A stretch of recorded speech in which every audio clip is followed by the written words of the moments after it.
24 বছরের পুরনো মামলায় দিল্লির উপরাজ্যপালের মানহানির অভিযোগে গ্রেফতার হলেন সমাজকর্মী মেধা পাটকার। বুধবার সাকেত কোর্ট তার বিরুদ্ধে জামিন অযোগ্য গ্রেফতারি পরোয়ানা জারি করেছিল। তারপরই সমাজকর্মী মেধা পাটকারকে গ্রেফতার করল দিল্লি পুলিশ। আজই তাকে দিল্লির সাকেত আদালতে তোলা হবে। এখন যিনি দিল্লির উপরাজ্যপাল সেই ভিকে সাক্সেনা 24 বছর আগে মেধা পাটকারের বিরুদ্ধে মামলা করেছিলেন। সেই সময় গুজরাটে একটি স্বেচ্ছাসেবী সংস্থা চালাতেন তিনি। মেধা পাটকারের নর্মদা বাঁচাও আন্দোলনের বিরুদ্ধে একটি বিজ্ঞপ্তি প্রকাশ করার অভিযোগ ওঠে ভিকে সাক্সেনার বিরুদ্ধে। পাল্টা প্রেস বিজ্ঞপ্তি জারি করে তার বিরুদ্ধে অবমাননাকর মন্তব্য এবং মানহানিকর বিবৃতি দেওয়ার অভিযোগে মেধা পাটকারের বিরুদ্ধে মামলা করেছিলেন ভিকে সাক্সেনা। এসএসসি ভবনের সামনে অবস্থান প্রত্যাহার করে ক্লাসরুমে ফিরছেন চাকরিহারারা।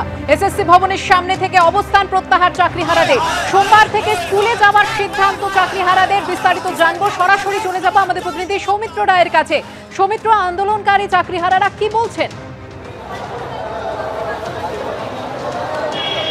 দেখো, আন্দোলনকারী যারা চাকরিহারা যোগ্য শিক্ষক শিক্ষিকারা রয়েছেন তারা এই এসএসসি ভবনের সামনে যে আন্দোলন করছিলেন, যে অবস্থান বিক্ষোভ করছিলেন, তারা এই এসএসসি ভবনের সামনে থেকে তাদের আন্দোলন প্রত্যাহার করে নিচ্ছেন। তারা এখান থেকে সরে গিয়ে তারা চলে যাচ্ছেন হচ্ছে শহীদ মিনারের সামনে। তারা যেমনটা জানাচ্ছেন যে এই এসএসসি ভবনের সামনে থেকে তাদের আন্দোলন প্রত্যাহার করে তারা এই কিছুক্ষণ বাদেই তারা এতক্ষণ সাংবাদিক বৈঠক করলেন। সাংবাদিক বৈঠকে এমনটাই তারা জানিয়েছেন। এখান থেকে তারা চলে যাবেন শহীদ মিনারের সামনে। শহীদ মিনারের সামনে তারা অবস্থান বিক্ষোভ করবেন, কিন্তু যে শহীদ মিনারের সামনে অবস্থান বিক্ষোভ করবেন সেটা হচ্ছে আগামী সোমবার পর্যন্ত।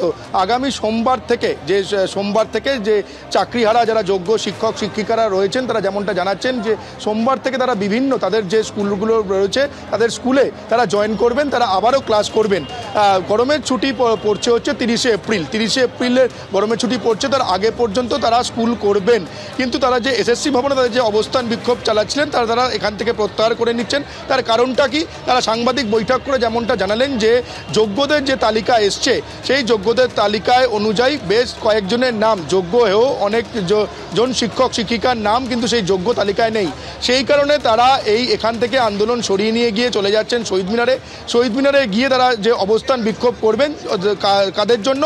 যারা যোগ্য হয়েও যাদের নাম সেই তালিকাতে নেই তাদের জন্য তারা অবস্থান বিক্ষোভ করবেন শহীদ মিনারের সামনে। এবং বাকি তাদের যে সমস্ত কাজ রয়েছে, অর্থাৎ ওকালতনামাতে সাইনের কাজ রয়েছে, সেই সমস্ত কাজকর্ম তারা শহীদ মিনারে গিয়ে করবেন। এবং তুমি জানো যে এখানে গতকাল থেকে এখানে যে সিবিআই এবং সুপ্রিম কোর্টের নির্দেশ তালিকা অনুযায়ী যারা অযোগ্য শিক্ষক শিক্ষিকা তারাও এখানে এই শহীদ মিনার এসএসসি ভবনের সামনে তারাও এখানে অবস্থান বিক্ষোভ করছেন। গতকাল রাতে একটা অপ্রীতিকর ঘটনা ঘটেছে, সেই কারণে তারা সব মিলিয়ে যে সিদ্ধান্ত নিয়েছেন যে যোগ্য চাকরিহারা শিক্ষক শিক্ষিকারা তারা সিদ্ধান্ত নিয়েছেন এই এসএসসি ভবনের সামনে থেকে তারা উঠে গিয়ে শহীদ মিনার সামনে চলে যাবেন এবং শহীদ মিনারের সামনে গিয়ে। তুমি আমাদের সঙ্গে থাকো।